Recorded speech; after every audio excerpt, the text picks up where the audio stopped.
The transport ship dropped out of faster-than-light travel with a shudder that made Jiwoo's stomach flip. She pressed her face against the small window and watched as Veltara Prime came into view. The planet glowed blue and silver, covered in massive crystalline structures that caught the light of 3 suns.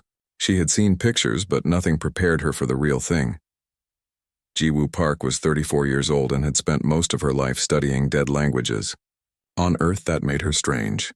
Her friends from university had become lawyers and doctors, while she buried herself in ancient Korean texts and forgotten scripts from civilizations that vanished thousands of years ago. Her parents had stopped asking when she would get a real job. Then the letter came. The Council of Harmonious Spheres needed translators for their Department of Lost Cultures. They wanted someone who understood how languages died and how they could be revived. Jiwoo applied without telling anyone. She did not think they would accept her. Humans had only joined the galactic community 200 years ago. They were still the new kids, still learning, but they accepted her. Now she was here, millions of light years from Earth, about to start a job that seemed impossible. The sacred archives of Veltara Prime were even more impressive up close. The building stretched up so high that Jiwoo could not see the top. It was made from some kind of white stone that seemed to glow from within. Aliens of dozens of species walked in and out through enormous doors. Some had wings, some had tentacles, some floated on cushions of air. Jiwoo felt very small and very human. Her supervisor was waiting inside. Krelix belonged to a bird-like species called the cirrus. His feathers were deep purple and his eyes were sharp and intelligent. He looked at Jiwoo the way a teacher might look at a disappointing student. "You are the human translator," he said. It was not a question. "Yes, sir, Dr. Jiwoo Park."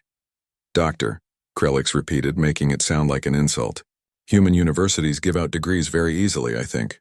Jiwoo bit her tongue. She had worked for 12 years to earn that title. But this was her first day. She needed to make a good impression. Krelix led her through hallways lined with shelves that reached up into darkness. Each shelf held tablets, crystals, data cores, and objects Jiwoo could not even name. "We have records from 12,000 civilizations here," Krelix said. "Some are millions of years old. Your job is to catalog items in Section 7. Simple translation work. Even a human should manage it." Section 7 was a small room filled with dust and broken tablets. Jiwoo spent her first week cleaning and organizing. The work was boring, but she did not complain.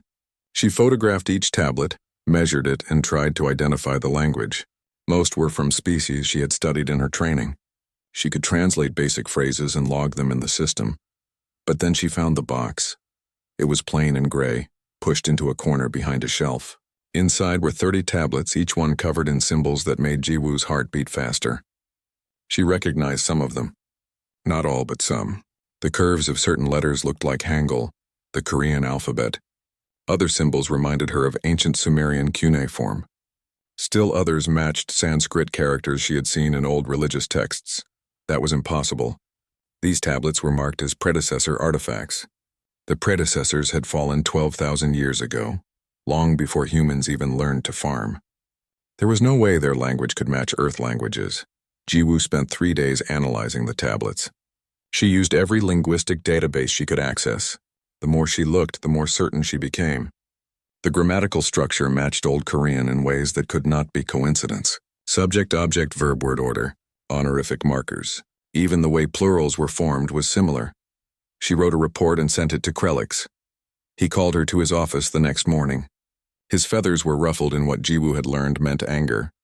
"This report is nonsense," Krelix said, throwing the datapad on his desk. "You claim the predecessor language has roots in human languages. Do you understand how absurd that sounds?" "I know how it sounds," Jiwoo said carefully. "But the patterns are there. I can show you. You are seeing what you want to see. Humans always do this. You think you are special, that everything in the galaxy connects to you somehow. But you are not special, Dr. Park. You are a young species that barely knows how to use a translation device. The predecessors built temples on 100 worlds before your ancestors learned to make fire. Then how do you explain the similarities? Coincidence, parallel evolution of language, or more likely, human error." Krelix leaned forward. "You will stop this foolishness and do the work you were hired to do. Catalog the tablets. Log the symbols. Do not waste time creating fantasy theories. Do you understand?" Jiwoo understood. She also understood that Krelix was wrong. She continued her work in secret. At night, after the archives closed, she stayed late and ran comparison programs. She pulled up every scrap of information about the predecessors that existed in the database. There was not much. They had vanished suddenly 12,000 years ago. No one knew why. They left behind temples and tablets and ruins, but no bodies, no ships, no clues about where they went. What they did leave behind was their language. And the more Jiwoo studied it, the more certain she became. This was not coincidence. The predecessors had known about Earth. They had been there. They had influenced human language in ways that lasted thousands of years. But why? And how Jiwoo knew she needed more information? She needed to see more predecessor sites, more tablets, more evidence. She needed proof that even Krelix could not ignore. 3 weeks into her job, the announcement came. The High Temple of the Eternal Path was opening for the first time in 3,000 years. The Velkaresh, the oldest species in the galaxy, were inviting religious leaders from every civilization to attend a sacred ceremony. It was an honor that came once in a lifetime. Jiwoo read the announcement and felt her pulse quicken. The High Temple was a predecessor site. The walls were covered in their script. If she could get inside, she could see more of the language. She could find the proof she needed. But how could a junior translator possibly get an invitation to the most important religious event in galactic history? The answer came 2 days later. Earth was sending a representative, Father Hyunwoo Choi, a Catholic priest from Seoul, and they needed a translator who understood both human religion and alien culture. Jiwoo volunteered before anyone else could. Krelix tried to block her, but the human embassy insisted. They wanted someone who spoke Korean and understood the cultural significance of the event. 1 week later, Jiwoo boarded a ship bound for the temple. She carried her research files in a locked drive hidden in her bag. Father Hyunwoo was kind and soft-spoken. He asked her about her work and listened carefully to her answers. "You seem nervous," he said as they approached the temple world. "I am," Jiwoo admitted. "This is important." "God puts us where we need to be," Father Hyunwoo said with a gentle smile. "Trust that you are meant to be here." Jiwoo looked out the window at the temple world growing larger in the viewport.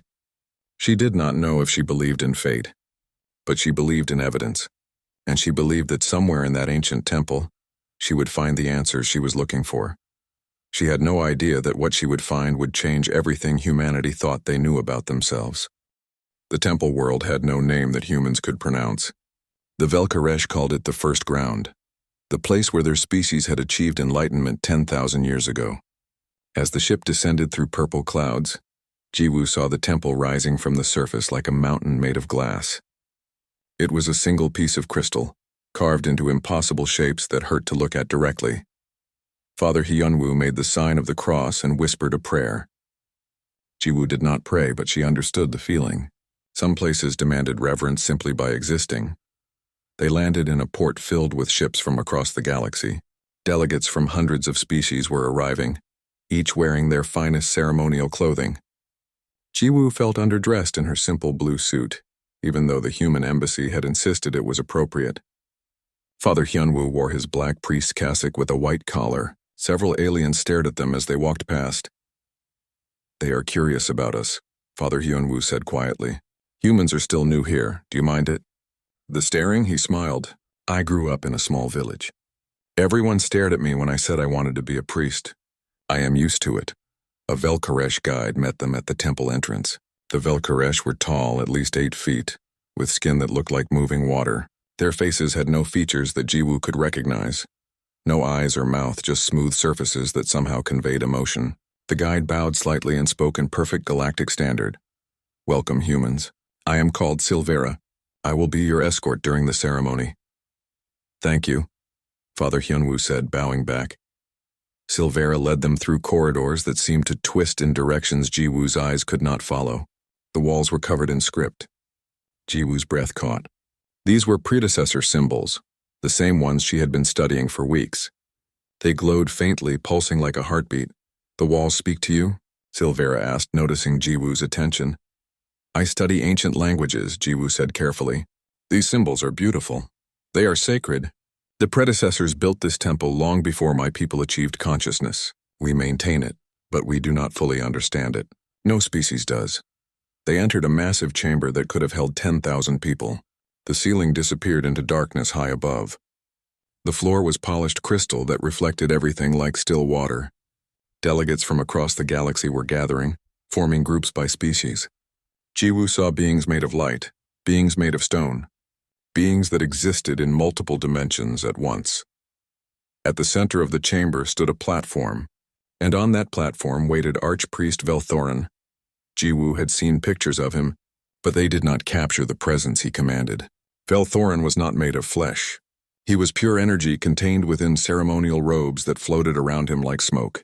His form flickered and shifted, sometimes appearing almost human, sometimes becoming abstract patterns of light.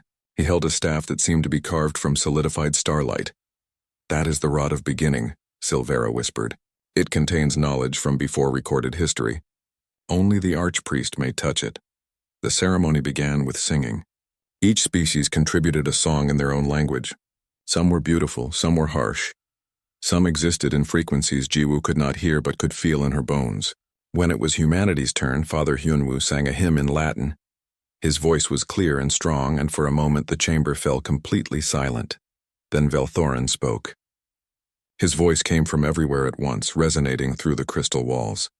"We gather here at the first ground where matter first learned to dream. The predecessors built this temple as a bridge between the physical and the eternal. For 3,000 years the inner sanctum has been sealed. Today it opens again." A murmur ran through the crowd. Even Silvera seemed surprised. "The inner sanctum contains wisdom the predecessors left behind," Velthorin continued. "But wisdom demands worthiness. Only those who understand the old truths may enter." The Archpriest raised his staff. The crystal floor beneath them lit up with symbols, thousands of them, spinning and rearranging themselves. Jiwoo recognized them immediately. "Predecessor script, here is the test," Velthorin said. "Answer the question written in the old tongue, the language that has not been spoken for 10,000 years. Answer correctly and the sanctum will open. Fail, and it remains sealed for another age." The symbol stopped moving and formed a single question. It floated in the air above the platform, huge and glowing. Every delegate in the chamber stared at it. Jiwoo heard translation devices beeping and clicking as they tried to process the ancient language. Several delegates conferred with their advisors, but Jiwoo did not need a translation device. She could read the question as easily as if it were written in Korean. The question asked, "What is the sound of the first word spoken in the universe?" Her hands started shaking. This was not just a linguistic puzzle. This was a philosophical question, the kind that religious scholars debated for lifetimes. But the predecessors had phrased it in a specific way, using grammatical markers that suggested they wanted a specific kind of answer. Father Hyunwoo noticed her reaction. He leaned close and whispered, "Jiwoo, do you understand it?" She nodded, unable to speak. "Do you know the answer?" "I think so, but I cannot be sure. What does your heart tell you?" Jiwoo looked at the symbols again. She thought about everything she had studied, all the tablets she had translated, all the patterns she had found. The predecessors had not asked this question in their language by accident.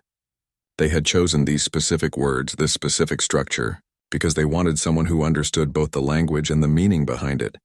They wanted someone who could hear the silence between words. "I think I need to answer," Jiwoo said.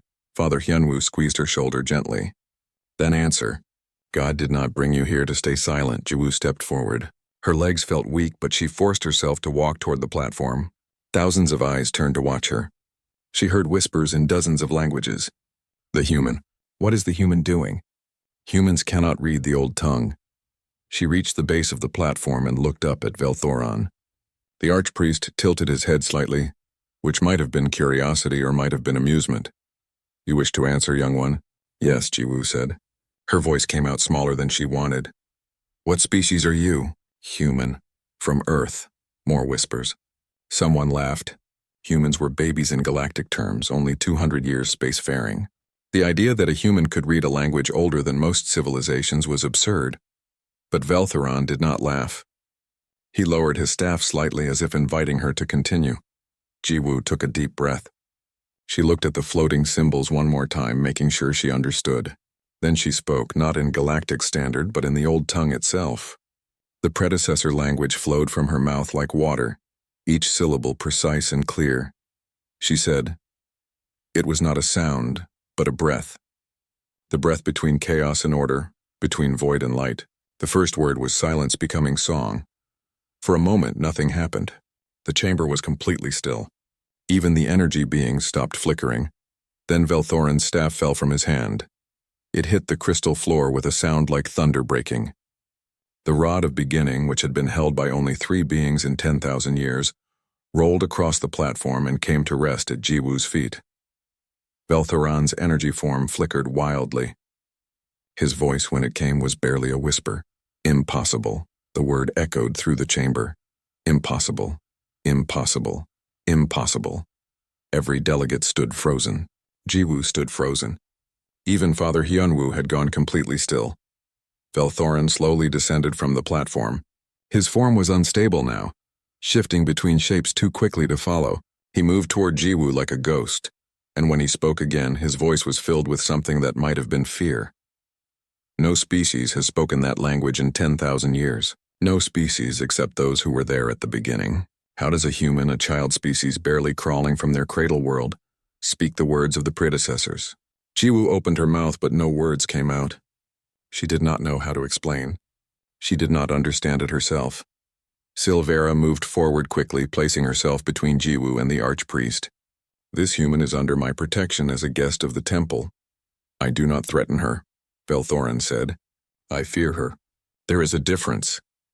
He looked at Jiwoo with his featureless face, and somehow she knew he was seeing something that terrified him. Child of Earth, he said softly, who taught you to speak with the voice of the gods? The emergency session of the Council of Harmonious Spheres convened 3 days after the temple ceremony.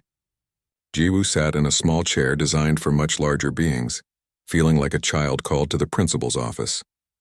Father Hyunwoo sat beside her, calm as always. Around them, representatives from 200 species filled the enormous council chamber. At the center sat the 5 elders, the leaders of the galaxy's most ancient civilizations. Velthorin was among them, his energy form more stable now but still flickering occasionally. Next to him sat Elder Corvus, a massive insectoid being whose species had ruled 1,000 worlds for 50,000 years. The other 3 elders were equally impressive and equally terrifying. Elder Corvus spoke first. His voice clicked and buzzed, translated by the chamber's systems into something humans could understand. We have reviewed the evidence presented by the human Dr. Jiwoo Park. We have analyzed the linguistic data. We have studied the memory crystal from the temple. The facts are clear, but the implications are disturbing. Disturbing how? Asked a delegate from the lower seats. Because it suggests that humanity, a species we welcomed into the galactic community only 200 years ago, may have a deeper connection to the predecessors than any of us, Corvus said. The predecessors were our teachers, our inspiration, our gods in some cases. To learn that they chose a primitive species over advanced civilizations is difficult to accept. Perhaps they saw something in humanity that we did not, Velthorin said quietly. Or perhaps this is an elaborate deception, said another delegate. Humans are known for their creativity. Who is to say this is not all invented? Jiwoo stood up. Her legs shook, but her voice was steady. If you think I invented all of this, test me. Bring me any predecessor artifact. I will translate it. I will show you that my knowledge is real. That will not be necessary, said a new voice. An elderly Velkaresh entered the chamber, moving slowly but with great dignity. Jiwoo recognized her as Silvera's teacher, one of the galaxy's most respected scholars. Elder Mirai, Corvus said, bowing slightly. We did not expect you. I have been studying the humans' research, Mirai said. I have spent 3 centuries analyzing predecessor sites. What she has discovered in 3 months is remarkable. But I have made my own discovery that you must hear. The chamber fell silent. Mirai moved to the center and projected an image into the air. It showed a star map with thousands of marked locations. These are all known predecessor sites, Mirai explained. Temples, research stations, cities. We have mapped them carefully over the millennia. But look at the pattern when we add Earth to the map. A single point appeared on the map far from the others. Earth. Lines extended from Earth to the predecessor sites, forming a shape. Jiwoo gasped. It was a symbol from the predecessor language. The symbol meant origin or beginning. The predecessors did not just visit Earth, Mirai said. They made it the center of their plan. Every site points back to Earth. They left clues everywhere, but we never saw them because we never looked at a young world like Earth as significant. Why would they do that? Demanded Corvus. Why hide their greatest secrets on a backwater world? Because the harvesters would not look there, Velthorin said, understanding dawning in his voice. The harvesters consumed advanced civilizations. They ignored primitive worlds. By hiding their legacy on Earth, the predecessors ensured it would survive. Father Hyunwoo stood beside Jiwoo. In my faith, we have a saying. God hides the greatest treasures in the humblest places. Perhaps the predecessors understood this wisdom. This is more than wisdom, Mirai said. This is strategy. The predecessors encoded their knowledge in human language, human culture, human DNA. They created a living archive that would eventually reach the stars and share that knowledge with the galaxy. Dr. Park is not an anomaly. She is the intended result of a plan 12,000 years in the making. Jiwoo felt dizzy. She had known that something strange was happening, but this was beyond anything she had imagined. The predecessors had designed humanity to be their legacy keepers. There is more, Mirai continued. She projected new images. Ancient Korean temples, Mesopotamian ziggurats, Egyptian pyramids, Indian cave paintings. Look at these human structures. Now look at predecessor architecture. The similarities were striking. The angles, the proportions, the symbolic decorations. They matched perfectly. Humans did not discover these designs on their own, Mirai said. The predecessors taught them. They gave humans the basics of civilization and then left, allowing humanity to develop naturally while carrying predecessor knowledge forward. But why? Asked a delegate. If the predecessors were so advanced, why not just leave their knowledge in databanks or artificial intelligences? Because those can be destroyed, Velthorin said. The harvesters were thorough. They erased entire civilizations, destroyed every trace of knowledge, but they could not destroy a living species scattered across a planet, carrying knowledge in their brains and their cultures. The predecessors turned humanity into a biological backup system. It was more than that, Father Hyunwoo said gently. They gave humanity a gift. Knowledge is power, but knowledge embedded in culture becomes wisdom. The predecessors did not just want their facts to survive. They wanted their values, their philosophy, their understanding of the universe to continue. That requires living beings who can think and grow and adapt. A long silence followed. Jiwoo watched the elders carefully. She could not read alien expressions well, but she sensed that something had shifted. The hostility in the chamber had changed to something else. Respect, maybe. Or fear. Finally, Corvus spoke. We must accept the truth, however uncomfortable. Humanity has a special connection to the predecessors. The question is, what do we do with this knowledge? We must prepare, Velthorin said. The memory crystal warned that the harvesters are returning. If the predecessors left their legacy with humanity, it was for a reason. They knew the harvesters would come again. They prepared humanity to face them. How? Demanded another delegate. Humans are technologically inferior to most galactic species. They are physically weak. They have no natural weapons or defenses. What could they possibly do against the harvesters? Jiwoo found herself speaking before she could stop herself. We survive.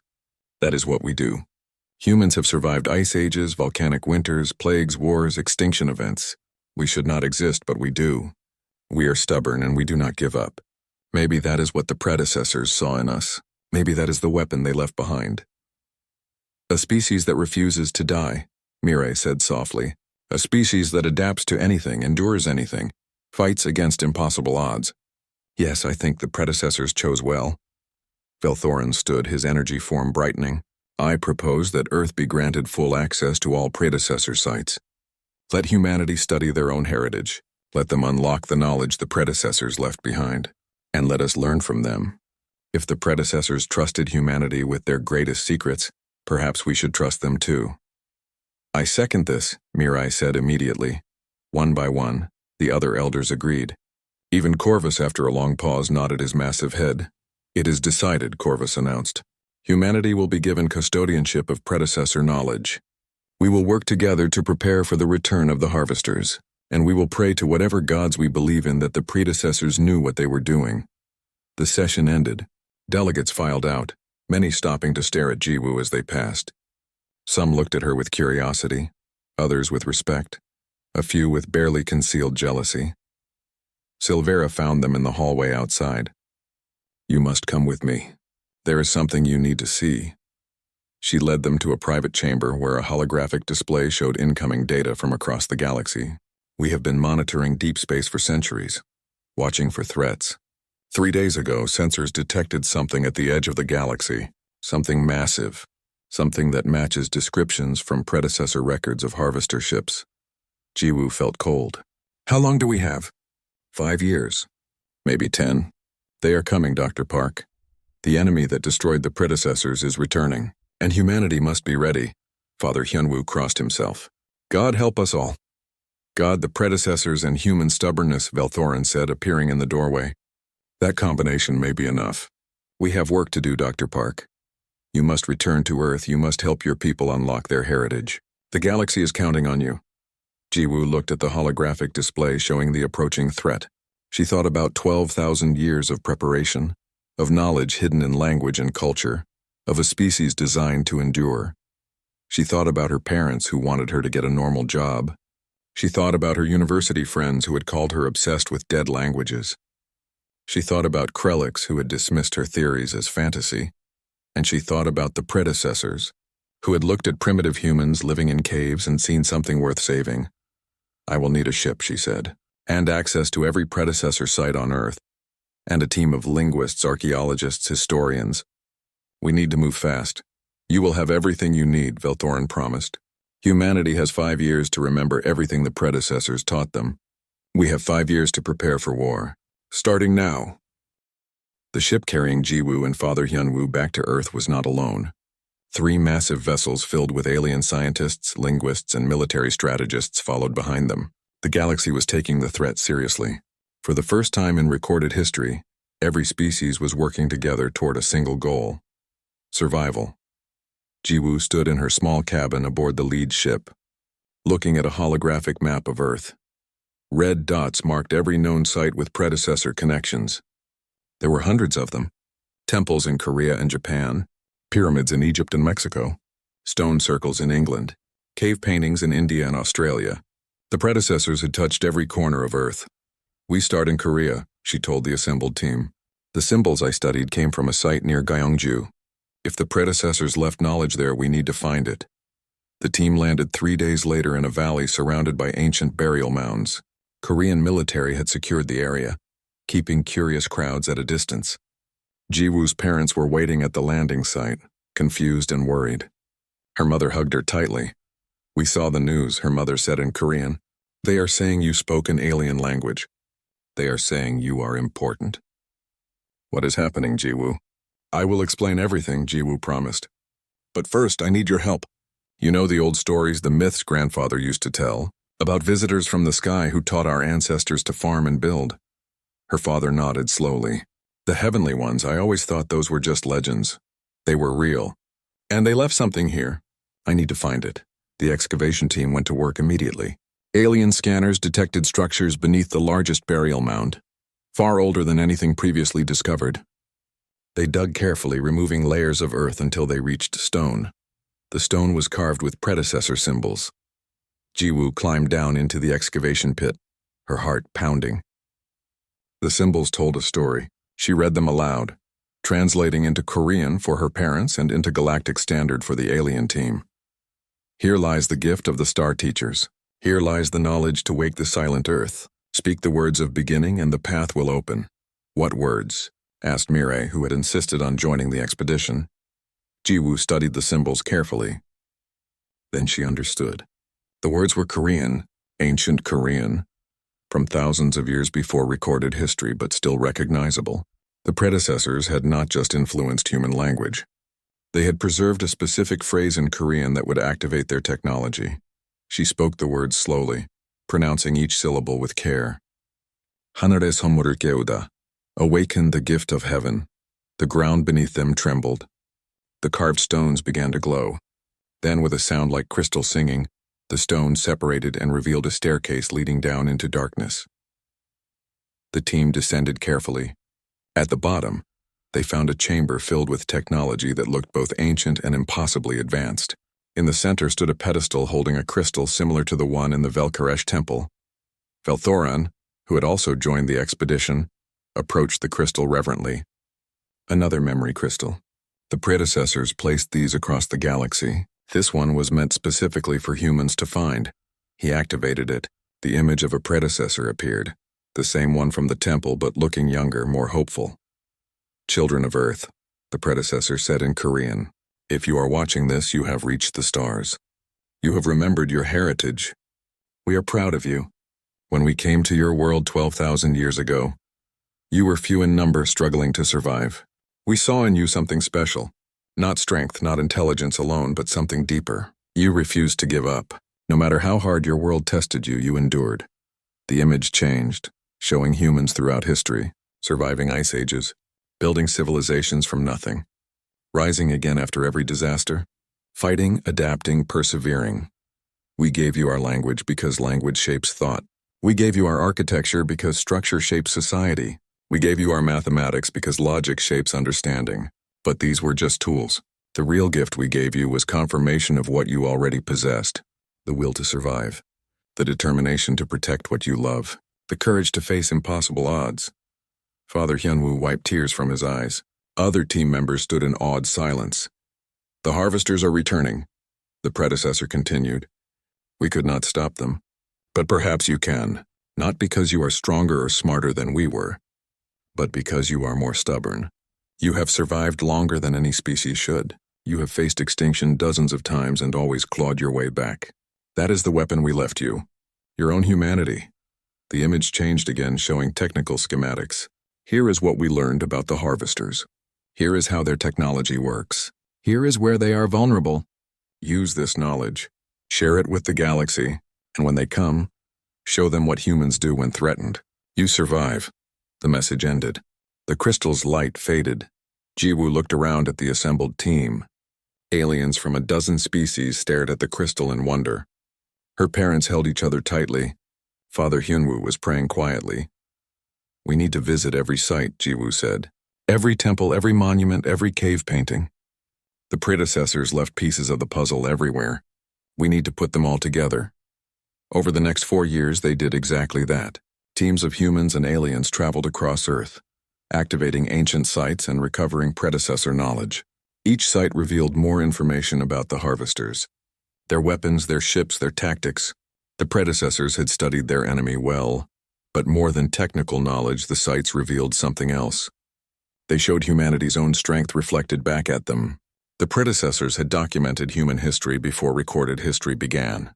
They had watched humans survive ice ages by adapting, survive droughts by migrating, survive predators by working together. Every challenge had made humans stronger, more creative, more determined. The galaxy began to understand. Other species had survived through strength or intelligence or technological superiority.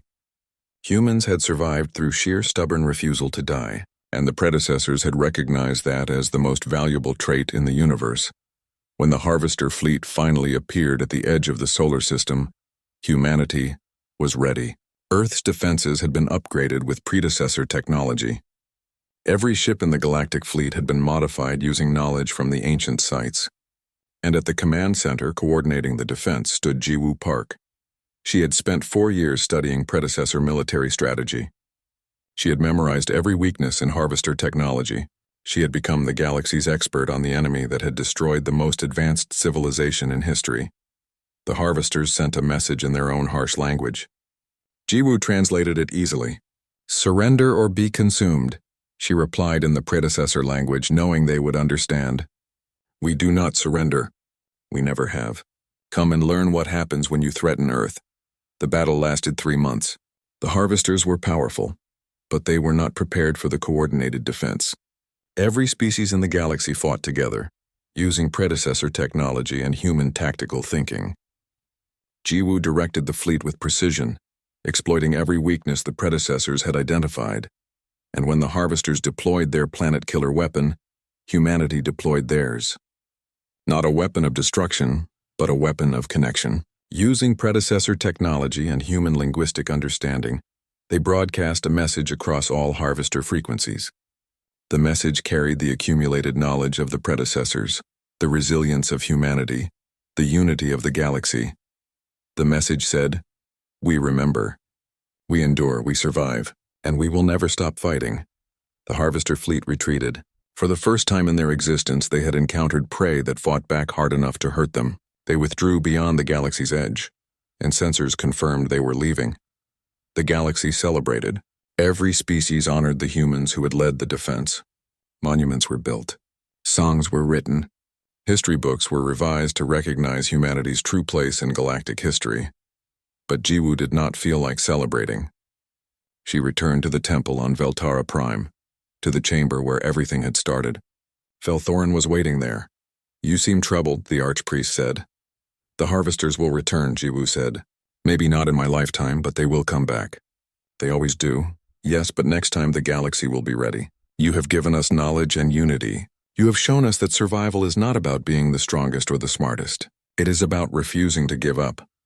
"The predecessors knew that," Jiwoo said softly. "They knew humans would face impossible challenges. They knew we would be scared. But they also knew we would fight anyway. That is what they preserved, not just information but the spirit of defiance." Velthorin extended his staff toward her. "The rod of beginning, ancient and powerful. This belongs to you now. You have earned it." Jiwoo took the staff carefully. It was warm in her hands, pulsing with light. Predecessor symbols appeared along its length, merging with Korean characters. "Ancient and modern, alien and human, all one language now." "What will you do now?" Velthorin asked. "I will continue the work. There are still hundreds of predecessor sites we have not explored, still knowledge to uncover, and I will teach others, humans and aliens both." The chamber erupted into chaos. Delegates rushed forward shouting in dozens of languages. Some demanded explanations. Others called for Jiwoo to be removed.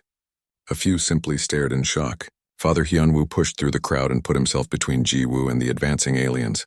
"Please," he said loudly. "Give her space," but space was the last thing anyone wanted to give. A massive being made of living stone loomed over them. "This is a trick. Humans are known deceivers. She must have stolen the translation somehow." "Stolen from where?" Silvera asked coldly. "No translation of the old tongue exists. We have tried for 3,000 years to decipher it. If there was a way to steal the answer, we would have found it." Velthorin raised one hand and the chamber fell silent. The archpriest's energy form had stabilized somewhat, but Jiwoo could still see it flickering at the edges. He picked up his staff from where it had fallen and held it loosely, as if he no longer trusted it. "Everyone will return to their places," Velthorin commanded. "Now." The delegates obeyed, though many continued to stare at Jiwoo. She felt their eyes like weights pressing down on her. Her hands were still shaking. What had she done? She had only answered a question. She had not meant to cause all of this. Velthorin approached her slowly. Up close, his presence was overwhelming. Jiwoo had to force herself not to step back. "You spoke the old tongue as if it were your native language," the archpriest said, not haltingly, not with uncertainty. "You spoke it perfectly. How?" "I have been studying predecessor artifacts," Jiwoo said. Her voice sounded very small. "I noticed patterns in the language. Similarities to human languages, especially Korean and other ancient Earth scripts. Similarities." Velthorin repeated the word like it was poison. "The predecessors fell 12,000 years ago.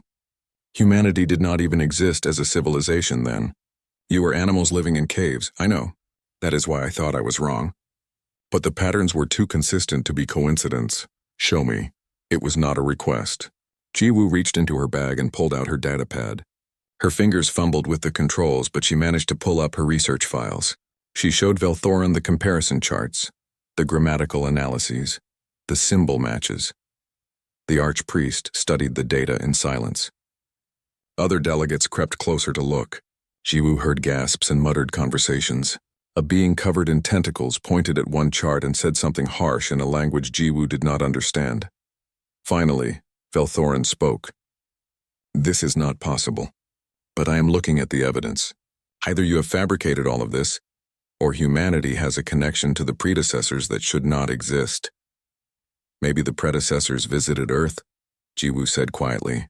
"Maybe they left their language behind. Maybe that is why human languages developed the way they did. The predecessors did not visit primitive worlds. They were builders of empires, shapers of reality. Why would they waste time on a planet of apes? I do not know, but the evidence is here." Silvera moved closer, her water-like form rippling with emotion. "Archpriest, if this is true, the implications are staggering. The predecessors touched thousands of worlds, but We always assumed they only interacted with advanced species. If they visited Earth 12,000 years ago before humanity achieved civilization, they must have had a reason. Or this human is wrong, said the stone being. Or lying. I am not lying, Jiwoo said, anger finally pushing past her fear. I am a scientist. I follow evidence. I did not want to believe this either. I thought I was making mistakes. But the more I studied, the more certain I became. Father Hyunwoo stepped forward. If I may speak? In our religious texts, we have stories of beings from the sky who taught humanity knowledge. We call them angels or gods, but what if they were the predecessors? What if they left their mark not just in our languages, but in our myths, our cultures, our very way of thinking? Myths are not evidence, the stone being growled. Neither is blind refusal to see the truth, Father Hyunwoo replied calmly. Velthorin raised his staff and the floor lit up again. More symbols appeared, spinning and forming new questions. If you truly understand the old tongue human, then answer these. The symbols formed 5 new questions. Jiwoo read them quickly, her heart pounding. They were harder than the first question. They asked about cosmology, philosophy, the nature of consciousness. But she understood them. She understood all of them. She answered each one, speaking in the predecessor language. The words felt natural on her tongue now, as if she had spoken them all her life. With each answer, the chamber grew quieter. Even the hostile delegates stopped objecting. When she finished, Velthorin lowered his staff. His energy form dimmed until he was barely visible in his robes. 8,000 years, he said softly. I have lived for 8,000 years. I have studied the predecessors longer than most species have existed. And in 5 minutes, this human has demonstrated more understanding of their language than I have achieved in millennia. Maybe that is the point, Silvera said gently. Maybe the predecessors wanted someone fresh to understand. Someone without the burden of all our failed attempts. Or maybe, Velthorin said, they wanted someone who carried their legacy in their blood. He turned to face the assembled delegates. The inner sanctum will open. The human has proven worthy. But this raises questions that the Council of Harmonious Spheres must answer. If humanity has a connection to the predecessors, then everything we thought we knew about galactic history may be wrong. The crystal floor beneath them began to crack, not breaking but opening like a flower blooming. A staircase appeared leading down into darkness. Light pulsed from below and Jiwoo heard something that might have been music or might have been the stars singing. The sanctum awaits, Velthorin said. Those who wish to descend may do so, but know that what you learn below may change you forever. Most of the delegates hung back. A few brave ones stepped forward. Father Hyunwoo looked at Jiwoo and smiled. Shall we? I am terrified, Jiwoo admitted. Good. That means you understand the importance of what is happening. Come, let us see what the predecessors left behind. They descended the stairs together. The walls glowed with more symbols telling stories in the predecessor language. Jiwoo read them as they walked. They spoke of a great war, of enemies that consumed stars, of a desperate plan to preserve knowledge for future generations. At the bottom of the stairs was a chamber smaller than the one above, but infinitely more beautiful. The walls were made of pure light. In the center stood a pedestal holding a crystal sphere. Velthorin approached the sphere carefully. This is what the predecessors left behind. A memory crystal. It contains their final messages. He touched the sphere and it lit up. Images appeared in the air around them. Jiwoo saw the predecessors for the first time. They looked almost human. 2 arms, 2 legs, faces with eyes and mouths. They wore robes covered in symbols. One of them spoke and Jiwoo understood every word. If you are hearing this, you have remembered. You carry our legacy, children of the distant future. We could not save ourselves, but we could save what we knew. We scattered our knowledge across the galaxy, hiding it in young species who would one day reach the stars. We gave you our language, our science, our understanding of the universe. We encoded it in your cultures, your myths, your very DNA. The image changed, showing Earth from space. The predecessor continued speaking. This world we marked specially. The species here showed promise. They were adaptable, curious, stubborn. We taught them the basics and left, hoping they would survive what we could not. If you are watching this, our hope was not in vain. The image faded. Velthorin stood perfectly still.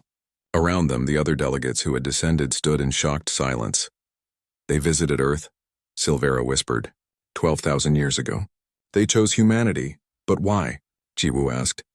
Why us? The sphere pulsed again. Another message played. This time the predecessor's face looked tired, frightened. The harvesters are coming. They consume everything. They took our worlds, our people, our future. We fought for 10,000 years and lost. But we left you a weapon. Not a weapon of metal or energy, but something deeper. We left you the knowledge of how to endure, how to adapt, how to survive when survival seems impossible. You will call it different names in different languages, but we called it the last hope. The message ended. The sphere went dark. In the silence that followed, Jiwoo understood.